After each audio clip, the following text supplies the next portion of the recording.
Hello everyone, welcome back to my channel. চলে আসলাম অনেক দিন পরে আপনাদের মাঝে ডিম দিয়ে তৈরি অসম্ভব মজার একটি স্ন্যাক্স রেসিপি শেয়ার করার জন্য, যেটা বানাতে খুবই সহজ আর খেতে হবে অনেক বেশি টেস্টি।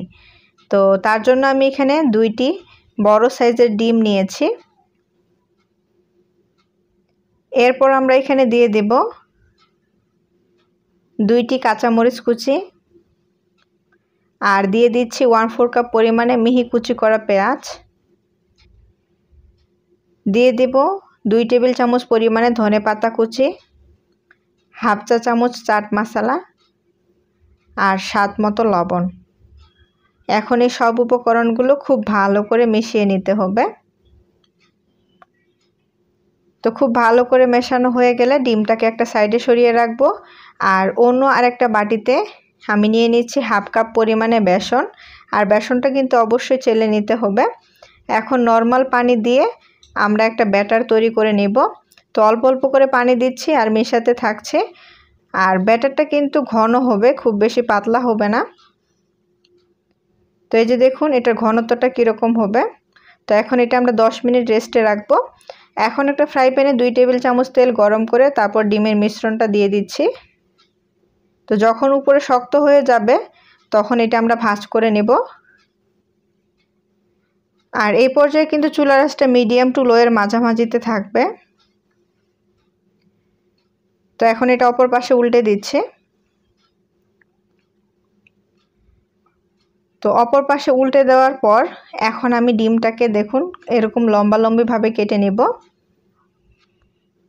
তো আপনারা চাইলে এটা চিকন মোটা যেরকম ইচ্ছা সেভাবে কেটে নিতে পারেন।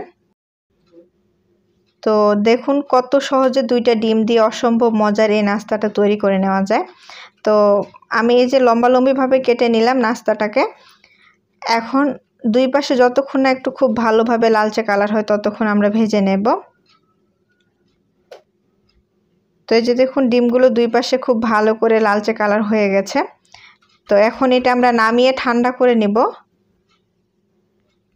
তারপর আমরা যে 10 মিনিট বেসনটাকে রেস্টে রেখেছিলাম সেখানে স্বাদ মতো লবণ, 1/4 চা চামচ চিলি ফ্লেক্স, আর দিয়ে দিচ্ছি 1/4 চা চামচ মরিচের গুঁড়া, হাফ চা চামচ আদা রসুন বাটা আর 1 চিমটি হলুদের গুঁড়া। এখন এই সবগুলো উপকরণ খুব ভালো করে মিশিয়ে নিচ্ছি। তো মেশানো হয়ে গেলে এখন আমরা এখানে দিয়ে দিব 1 টেবিল চামচ পরিমাণে ধনেপাতা কুচি। তারপর ধনেপাতাটা বেসনের সাথে খুব ভালো করে মিশিয়ে নিচ্ছি। মেশানো হয়ে গেলে আমরা যে ডিমগুলো ভেজে রেখেছিলাম সেগুলো বেসনের গোলায় খুব ভালো করে ডুবিয়ে নিচ্ছি। তারপর ডুবো তেলে আমরা ডিমটাকে ছেড়ে দেব। আর তেলটা কিন্তু অবশ্যই খুব ভালো করে গরম করে নিতে হবে। আর এই পর্যায়ে কিন্তু অবশ্যই চুলার আঁচটা মিডিয়ামে রাখতে হবে। মিডিয়াম আছে যতক্ষণ না দুই পাশে লালচে কালার হয় ততক্ষণ আমরা ভেজে নেব। তো আপনারা চাইলে এটা বাচ্চাদের টিফিনের জন্য তৈরি করে দিতে পারেন অথবা বিকালের নাস্তা হিসেবে তৈরি করে খেতে পারেন। এটা খেতে সত্যি খুবই টেস্টি। তো আশা করছি আমার আজকের সহজ রেসিপিটা দেখে যদি আপনারা বাসায় তৈরি করেন দেখবেন বাসার ছোট থেকে বড় সবাই খুবই পছন্দ করবে। তো আমার নাস্তাগুলো ভেজে নেওয়া হয়ে গেছে, এখন আমি এটা তুলে নিচ্ছি।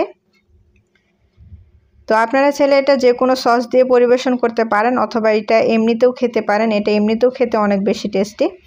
তো ভিডিওটা কেমন লাগলো সেটা কমেন্টে জানাতে ভুলবেন না। আর যদি ভালো লেগে থাকে তাহলে একটা লাইক করতে ভুলবেন না। তো আজকের ভিডিওটা এই পর্যন্তই। আবারও ফিরে আসবো নতুন কোনো ভিডিওতে।